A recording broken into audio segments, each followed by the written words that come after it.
శాంతించండి భక్తులారా, శాంతించండి. ఏదో ప్రాణ భయం వల్ల పాపం అలా అంది, మనం లక్ష్య పెట్టరాదు.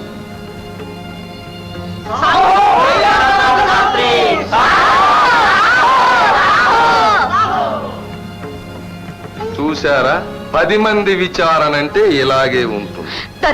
నేను చెప్పే సత్యం. పెద్ద సావులు తవురేమో ఆడే దొంగ అంటారు, ఆడేమో నాకేం తెలియదు అంటాడు. నేను చూశానయ్యా. మరి ఎందుకు పట్టుకోలేదు?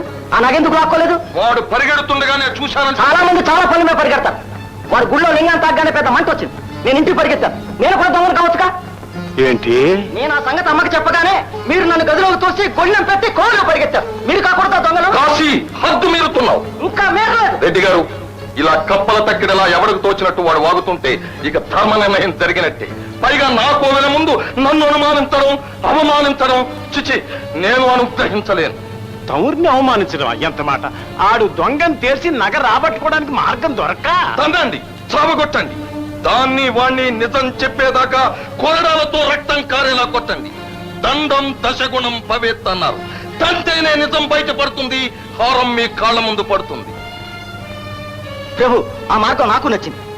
ఇందాక ఆయన స్వయంగా కొట్టారు. జాలిగుండి కాబట్టి మెల్లగా వేశారు దెబ్బలు. నాకు అవకాశం ఉంది, క్షణంలో తెలుస్తాను.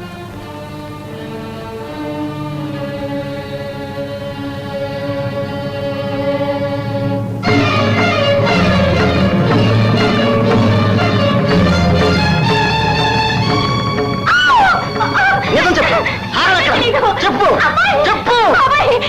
నాకు తెలీదు.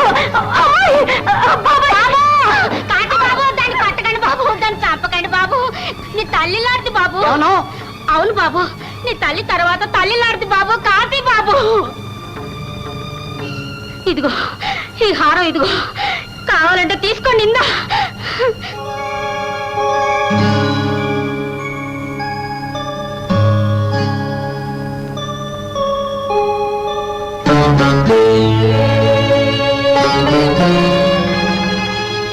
అమ్మోరు నాగా అచ్చిరాదని మొత్తుకున్నా నీ నాయన పిచ్చిది ఒప్పుకోలేదు. లక్షవరహాల దండ కోసం కోట్లు విలువ చేసే నా బిడ్డను చంపకండి బాబు, మమ్మల్ని పోనివ్వండి. ఏమే అంటే పూజారి కైలాసనాథ శాస్త్రి గారు మీ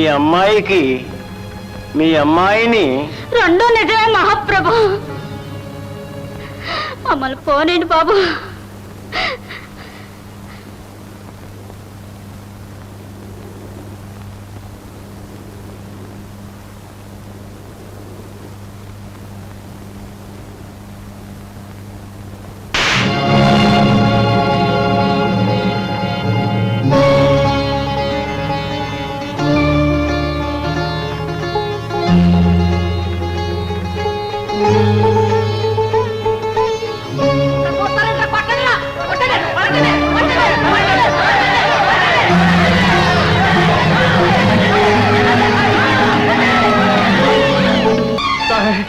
దేవరా, నా తండ్రి బుద్ధి బుద్ధి, ఇంకెప్పుడు పరాజకాలను తిను, బహు తిను.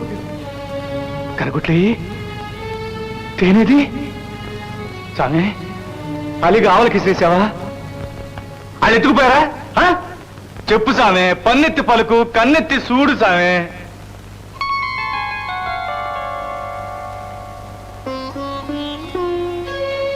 సామే, ఏంటిది? నీకంట నీరా? ఆకలేసా? నోటికాడు కూడు లాగేశారనా? చెప్పు సామి, ఆనాడు నీ అత్తోరింట అమ్మోరు అగ్గిలో దూకినప్పుడే ఆడలేదు నువ్వు. బొగ్గుమని మండే గరళాన్ని మింగినప్పుడు నీ కంట నీరు లేదంట. ఆ ధర్మరాజు తమ్ముడు ఇంటి బద్దతో నీ నెత్తిన కొట్టినాడే ఆడలేదు నువ్వు. అంతకంటే కట్టం ఇప్పుడే వచ్చిందయ్యా. అయినా నిప్పులు ఊసే కంట నీరేంటి సామి? ఏం బాగోలేదు సామి, నాకు చాలా గుబులుగా ఉంది. చెప్పు తండ్రి. నా కోసమా? దారి తప్పిన పిట్టడు దారికొచ్చాడని సంతోషమా? నన్నాడు కొట్టారనా? నాకేం దెబ్బలు తగలేదు స్వామి. చూడు, ఈ కట్టె చాలా గట్టిది. నువ్వు గట్టిందేగా, దెబ్బలాను.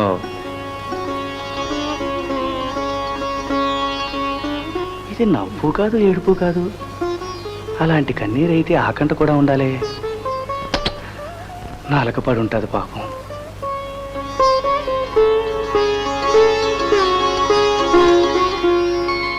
అమ్మా మందేయాల స్వామి కంటికి జబ్బొచ్చింది.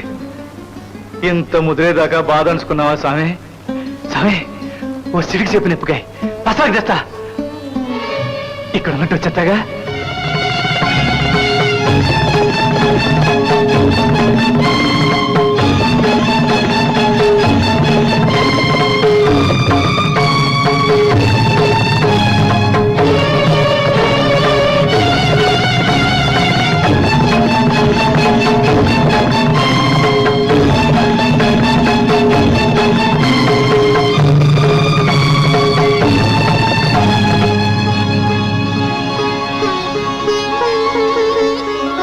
చీటి కంటే సిడికి చేపాకు. నొప్పా ఏ కంటికి అని నువ్వే అడుగుతావా?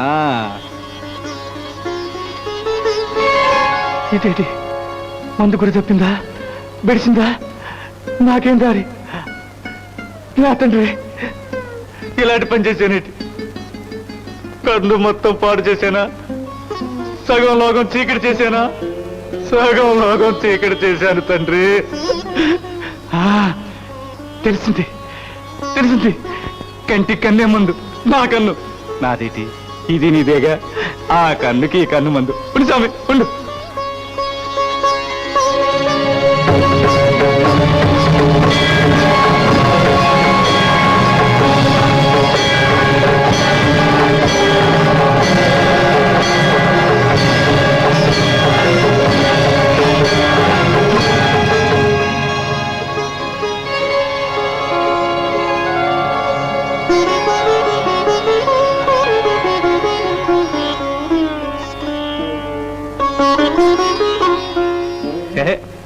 భయం లేదు, మందు కనిపెట్టేశాగా. ఆ కన్నుకి ఈ కన్నుంది. సాయం ఏ నుంచి నా కళ్ళతో నువ్వు లోకాన్ని చూసావు, నీ ఎలుగుతో నేను నిన్ను చూశాను. నా బతుకు పండింది. పుటక పుట్టినందుకు తరించాను తండ్రి.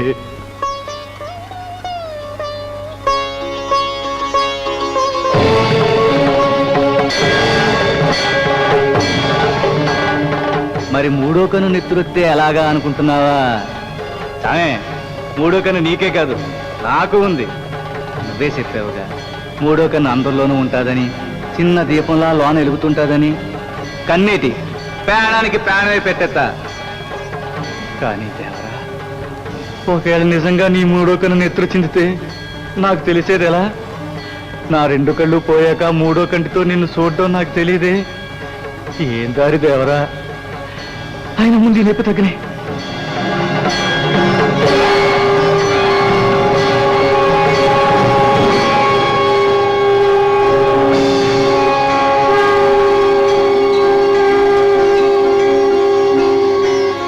పరమేశ్వర, పరంజ్యోతి, పార్వతి, పరాశక్తి, పాహిమాం పాహిమాం. నాయన, భగవంతుని కటాక్షం వల్ల భక్తుడు చరితార్థుడు కావడం సహజం. కానీ ఈనాడు అపూర్వమైన నీ అర్చనతో, నిర్మలమైన భక్తితో భగవంతుడే ధన్యుడైనాడు.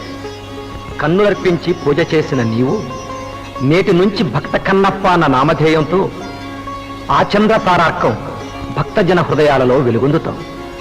పరమేశ్వర, ఈ కీర్తి చంద్రికలపై నాకు ఆశ లేదు. ఉన్నదల్లా నీ పదపద్మ రేణువునై నిరంతరం నీ చెంతనే ఉండాలన్న ఆశ ఒక్కటి. ఆనాడు అర్జునుడిగా అర్థించితే ఈ జన్మ విధించావు. ఇకనైనా మోక్షం ప్రసాదించు తల్లి. తనయుని దయచూడు.